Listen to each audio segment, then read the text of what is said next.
The Torah reading this week is Parshat Re'eh, and it begins what is a heavy-duty section of the Torah with mitzvot.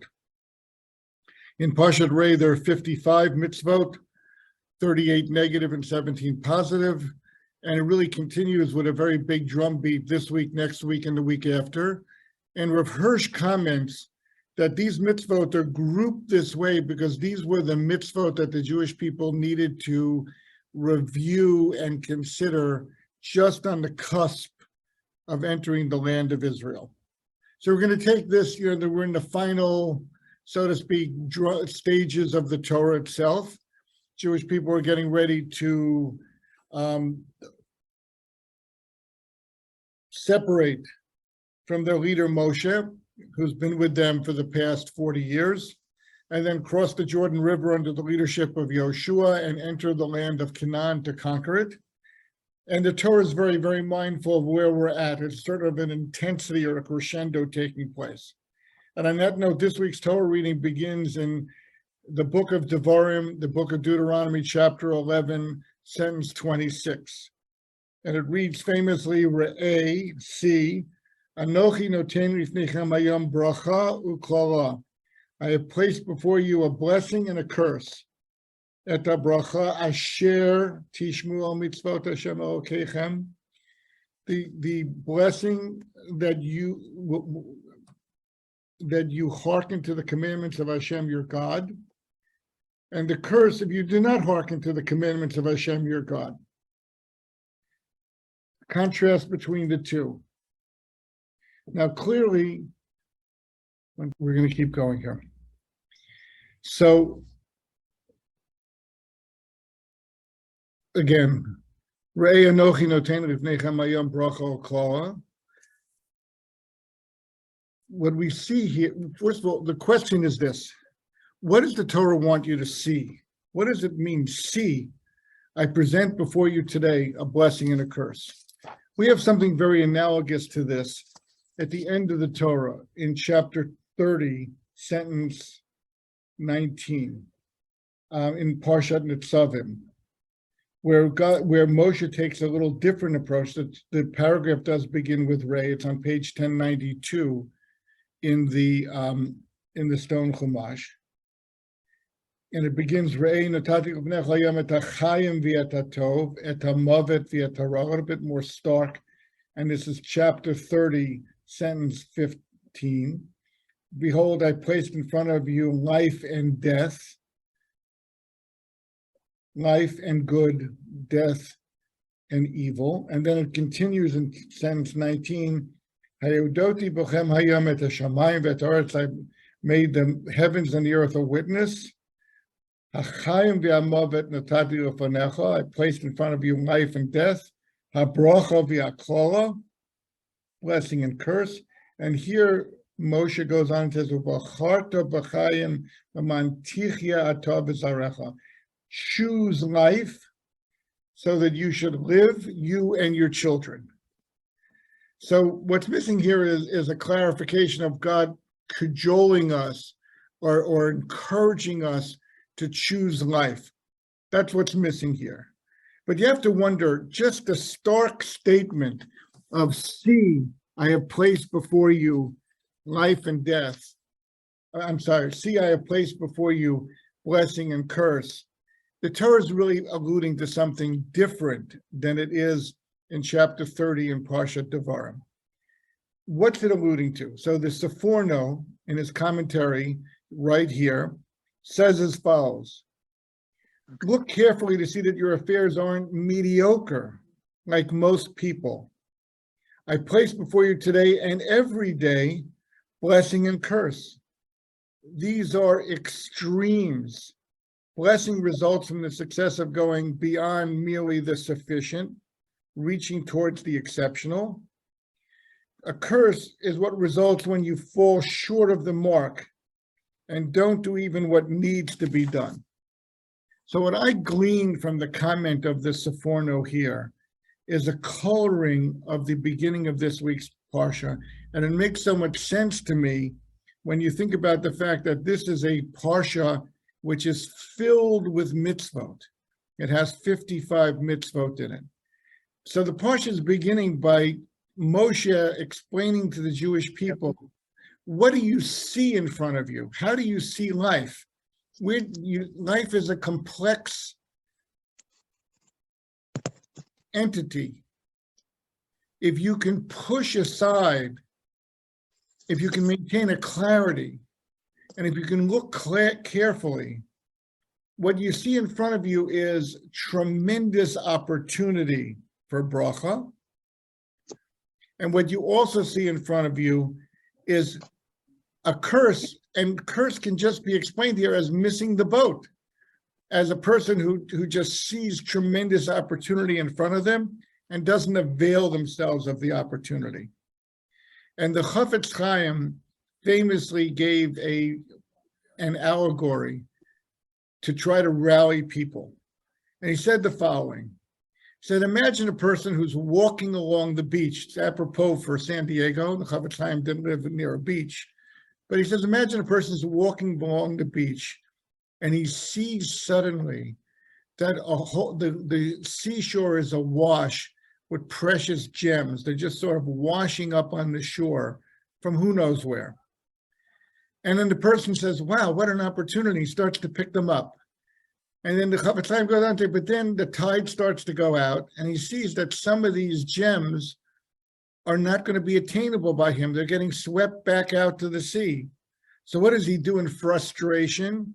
He throws all the gems he's gathered back into the water and he walks away disgusted. What the Chafetz Chaim there is talking about is sometimes if you see opportunity and you feel as though you can't get it all, then you become frustrated and you lose out on availing yourself of the opportunity. Here, I think what the Torah is trying to say is, see life as an opportunity. See life as a tremendous opportunity to acquire bracha, to become worthy of bracha. And as a person sees that, a person becomes inspired, a person's life becomes highly meaningful, and a person's life becomes a tremendous blessing. Because we know that the rabbis say that the real reward for a mitzvah is another mitzvah. And the real punishment or consequence of an aveira, of a breach of what the Torah expects, is another breach, because you sort of have a momentum in life. And hence what Moshe Rabbeinu was saying as we begin the study of 55 of the 613 mitzvot of the Torah is clarify your vision. See life as an immense opportunity to acquire eternal benefit and blessing for yourself and for the entire world. Think of life that way. And to the extent that you do, then your entire life will become one of bracha, a blessing. And to the extent that you don't, and you're distracted or frustrated or preoccupied with other matters, then the idea of just missing the boat and being left with so little to show for your life in and of itself is a very harsh consequence. And what I want to relate this to is in Pirkei Avot, in Ethics of the Fathers, first chapter, Mishnah 13, where we're learning from Hillel, the original Hillel the elder. And he says, he who does not increase his Torah learning decreases it. First he says, and he who refuses to teach Torah deserves death. And he who exploits the crown of Torah shall fade away. Now that's an explanation here, because some people just say if people don't grow, they're in decline, which is an important implication of this Mishnah. But just to focus on this idea of study of Torah, to the extent that a person realizes that there's great value in the study of Torah, to that extent a person seizes that opportunity, and it's a growing process of climbing a ladder step by step and coming to an understanding, as we teach kids in the school, that the beauty of in-depth Torah study is that you're really privy to God's way of thinking. And God's thought process, of course, you don't master it. His scope and wisdom and insight is beyond any human being's comprehension. But when you open up a Talmudic section and you start reasoning your way through, you're really reasoning alongside God. Why does this mitzvah apply here? Why doesn't it apply there? Why is this case different from that case? How do we apply this principle of law? So a person's really has an opportunity through Talmud Torah, through the study of Torah, to grow exponentially. And therefore, if a person just doesn't see it that way, they're really in decline because they're not appreciating that which they're really doing, and therefore they're not going to benefit from it to the extent that they really could. And there's many other comments here on Pirkei Avot in terms of explaining what Hillel means here. The one who refuses to teach Torah deserves death. And he says that idea is because why would a person possibly not share something of great value with others unless he's held back because he wants to lord it over other people, or he feels it's beneath his dignity to become involved with other people. And that, in a sense, is a way of also refuting the value of life, which I think is the essence of what Hillel is teaching. Now, I heard a presentation this week by Rabbi David Gladstein, who's going to be in San Diego on September 7th. I think he's speaking that evening at Adat Yeshurun, and I would encourage everybody to go hear him. But he combines this insight of clarity of perception with some of the ideas that we referred to last week of the extent to which a person sees tremendous appreciation in the unfolding of their life. If you remember, we referred last week to Rabbeinu Yonah's insight into the idea that remember the road that you traveled through the wilderness these 40 years as being one, yeah, there was a lot of difficult times, but even the difficulties themselves yielded benefit for us in terms of growth and in terms of actualizing a closeness to God. So you see there's a parallel between it. But then he brings up an idea which is a great association, and I want to look at the same sources that he referred to. We know this coming Shabbat and Sunday is Rosh Chodesh Elul, and we start the countdown to Rosh Hashanah. Okay, Sunday is the first day of the month of Elul. We start blowing the shofar every morning to wake ourselves up to the understanding that a day of judgment is coming. And then we anticipate a new year coming. What do we do? So here's a very curious statement in the Talmud, which we should all relate to. And I'll tell you what it is. The Talmud's talking about good omens. And that's the title of this class, of Conjuring Up a Bracha. Re'eh, behold, I have placed before you a bracha and a curse, the opportunity to achieve tremendous bracha. So here's what the Gemara says. It's very strange Gemara. It requires a lot of thought, but it's a practical application that we all perform. And let's get to it. Rabbi Ami says, suppose you want to know whether you're going to live through the coming year. Perhaps a thought that occurs to us. Go to shul this Sunday, you hear them blowing the shofar, you look at the calendar, 30 days from now is Rosh Hashanah, a day of judgment, who will live, who will die. So Rami says, if you really want to know whether you're going to complete the coming year, here's what you should do. You should light a lamp during the 10 days that are between Rosh Hashanah and Yom Kippur in a house in which wind does not blow. If its light continues to burn, know that you will complete the year. And then he goes on.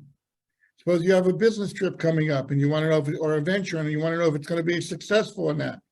What should you do? It says you should take a rooster and you should feed it very fattening foods. And if the rooster goes fat and healthy, then you'll know you will succeed. And he gives another couple of examples.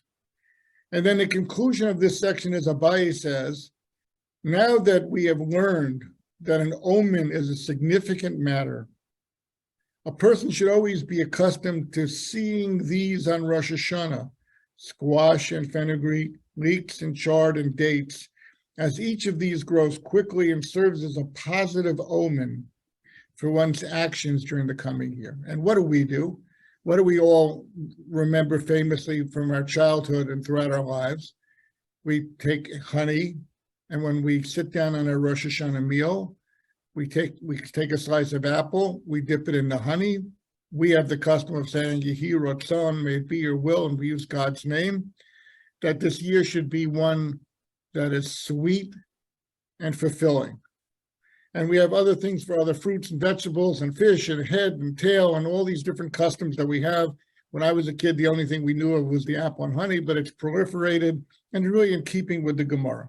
So this is what the Gemara says. So this is obviously a very freaky Gemara. Why? First of all, we know in Leviticus chapter 19, sentence 26, which you can find on page 662 in the Art Scroll Chumash, we're not allowed to resort to divination. We're not allowed to consult the dead. We're not allowed to have omens. In fact, the Talmud says specifically in another place, I think it's a Gemara in Shabbos, the Talmud says that if a person were to ever sit down at a meal before a business venture is taking place, you have a big meeting going on, and you tell yourself, if while I'm eating the bread at this meal, a piece falls out of my mouth onto the table, I'm going to back out of the deal because that'll be a bad omen. But if no bread falls out of my mouth during the course of this meal, then I'm going to pursue the business venture because that's a good omen. Such a person has directly violated the Torah, and this person is guilty of divination. He's guilty of denying God's direct role in the world, and instead relying on hocus pocus, natural forces, phenomenon, however you want to understand this process, which in fact are an affront and an interference with our relationship with God. So the Maharsha, classical commentary on all of the Aggadic literature in the Talmud, raises this issue and says, what's going on in this Gemara?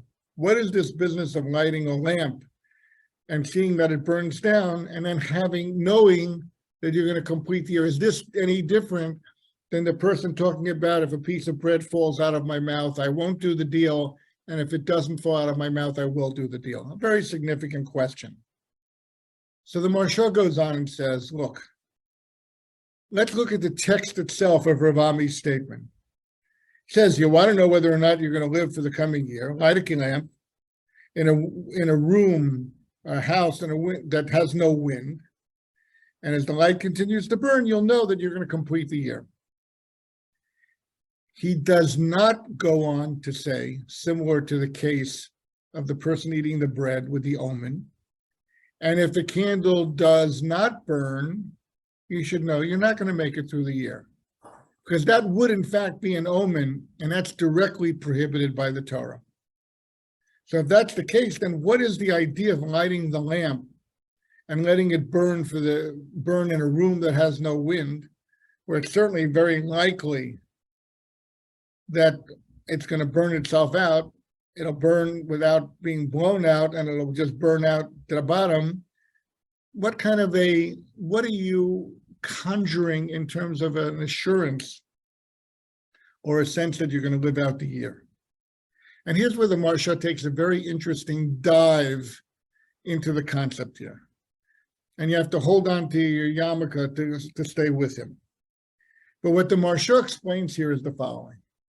He says, we're entering a new year, or you're thinking about a new year, you're thinking about the future, you're thinking about a business venture, you're looking ahead in your life. And everybody has fears and concerns and trepidations, and will I succeed, won't I succeed? He says, but there's a starting point for a person to begin from. And that starting point is this. Look how overwhelmingly God showers the world with bracha. Look at the Torah. where it says at the end of Devarim, not in this week's Torah reading, but when God revisits this issue in Moshe's exhortation, choose life. God's cajoling us. Choose life. Seize the opportunity I'm giving you. I'm giving you an opportunity to live in this world and to push aside so many veils and so many things that obscure the essence of the opportunity that being alive is about, and seize that opportunity for the good so that there'll be real blessing for you and for the people around you, an eternal reward, and for every single mitzvah you do. Clarify your vision. See life that way. And what the Maharsha says in a very interesting way is what Ravami is saying is, go to a room where there's no wind. Put a candle on the table. Light the candle. What's going to happen? The candle's going to burn. It's going to give off light. It's going to make it more pleasant. That's the way God created the world. God gives us opportunities to light a lamp and brighten the world around us. God gives us millions of opportunities. God gives us life itself. God gives us an understanding and an insight, like it says in the end of the book of Devarim, to have an active relationship between yourself and God. Look at all these opportunities. Seize them, understand them. Do so with confidence. Don't become a worry Nelly, twisting my arms and worrying about missing out and fearful about what's coming around the river bend, and therefore becoming preoccupied with that rather than being enamored with the opportunity that life offers us. It's a tremendous insight. Appreciate the fact that God does judge the world, but judgment is there to motivate us to do as much as we possibly can, to accrue as much bracha, blessing, as we can, to give off as much bracha, blessing, as we can for the world around us, to achieve eternal life by doing actions which attach us, as frail as we are, to an eternal God who created everything. And God created the world to do kindness and bestow kindness on us human beings. That's what it's all about. And therefore, you have fears, you have apprehensions, and yes, people do die each year. And yes, your time may be up during the course of this coming year, God forbid, and hopefully it won't. But enter the year in a positive frame of mind, expressing appreciation for all the kindness and goodness. So what do? We sit down in Rosh Hashanah. First of all, we dress nicely in our finest clothing on Rosh Hashanah, which was a debate amongst the early sages. But the idea is because we're sitting down, we know who our judge is. As it says also in Pirkei Avot, I think Rabbi Akiva says, how fortunate are we that the judge we stand before is our very creator who bestowed upon us life. What better judge can anyone have? Who wouldn't want to come into a courtroom and say, oh my goodness, the judge is my father, the judge is my mother, the judge are those people who bestowed life upon me. How fortunate I am to be in this position. So we dress nicely. We make kiddush.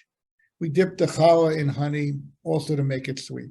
But then profoundly, we take a slice of the apple or all the other simonim, the head, so that we should be at the head and not at the tail, the fish, so that we should see generations unfold around us.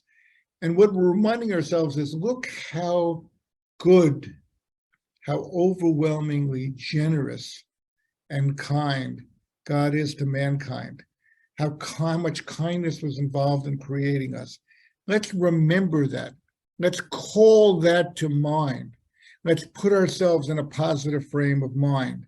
And believe it or not, when we do so, we have the greatest opportunity to then undergo a process of teshuvah, of reckoning, of yearning to draw even closer to God, of yearning to overcome those handicaps that we recognize within ourselves, which in fact do bring alienation and negativity into our lives. And we can better ourselves thereby by focusing on them, by overcoming them, but we do it within this positive framework. We do it with the sweetness of honey, by having dates that remind us that we should have, by having a pomegranate, we have many merits, and we have so many opportunities to draw close to God. This is what we want to do on Rosh Hashanah. This is what we do between Rosh Hashanah and Yom Kippur.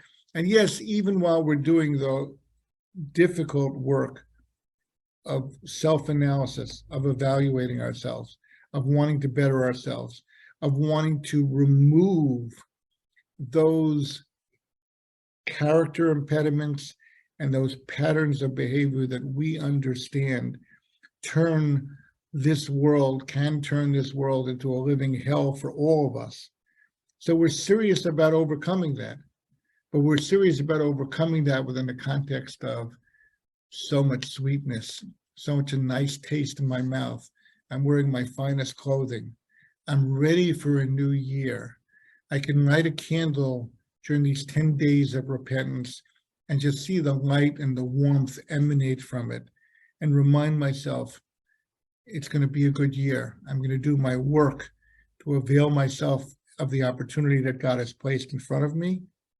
And therefore, it's going to be a year of growth. It's going to be a year of bracha. It's going to be a year of life. And that's what we're recommended to do. That's what Moshe is cajoling when he says, see, I've placed before you bracha and kola. You're free. But don't be blind to the immense opportunity in front of you. Don't underestimate the extent to which Torah study fosters growth, Hillel says, and leads a person on an upward spiral of accomplishment and well-being. Don't hesitate to share that with others. And I would dare say, just as a thought here, we also have the mitzvah of tzedakah here. Don't ever feel that if I'm going to help someone else by sharing my resources, if I'm going to support a Torah institution, I'm losing out. Because the Torah also teaches us in this week's Torah reading that itself brings more good to the world. It brings more blessing into the world. It brings more wealth into the world. And it accrues back to us in every way possible. So I think this is such an uplifting thought. It turns on its head what some people read as a very stark and harsh and uncaring pronouncement. Behold, you have a choice, live or die. It changes that perception to, you have a life. Let's live it in a way which will be filled with bracha, which will be filled with light and positivity, where our mouths will be filled with sweetness. And yes, we will work to overcome serious moral challenges, behavioral challenges, limitations within ourselves. We will learn to share what we have with others to a greater extent as God commands us to do. And with all that, we will achieve lives which will be profound, uplifting, and truly a blessing. And that's what Moshe wants us to hang on to and wants us to see everywhere we look around us. Any questions? So, Rabbi, are you saying that